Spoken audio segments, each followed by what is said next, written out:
si Master Hans Kua at narito tayo sa prediction sa year 2025 Wooden Snake.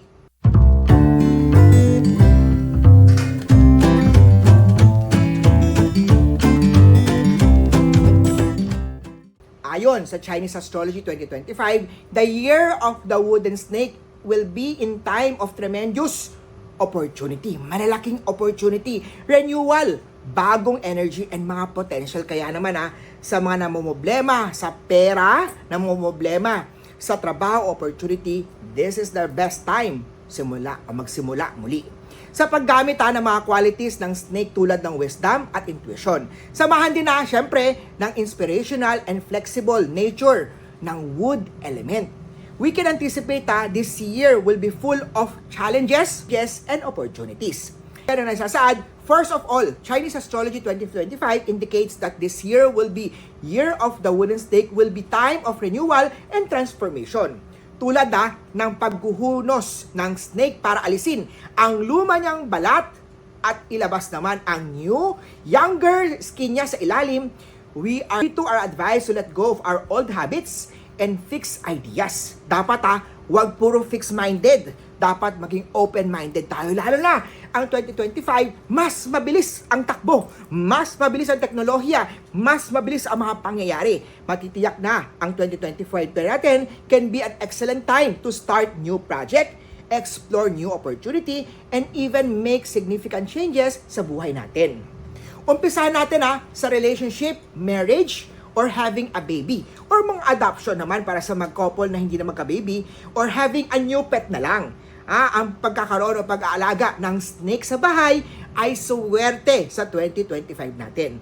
Ang pagbili ng properties o pagpapatayo ng bahay o major renovation, importanteng ipa-feng shui muna bago lumipat ng bahay, bago magpatayo ng bahay, at bago mag-renovate. May mga rituals, may mga energy tayong gagawin para po ma-enhance natin ang swerte sa inyong buhay. Pagbili man ng bagong equipment o mga kagamit. Ang 2025 also is a time para itapon na, putulin na, at itigil na ang mga negative energy, mga toxic sa buhay mo. Bisyo man yan, bad habit man yan, toxic relationship, o mga unhealthy lifestyle. Tatandaan natin ang buhay natin tayo gumagawa nito. Kaya naman iwasan, alisin ang mga toxic habit simulan sa sarili. Another key sa Chinese Astrology 2025 is that the year of the Wooden Snake will be the time to think strategically and plan carefully. With the adaptability and flexibility in the face of change given by the wood element,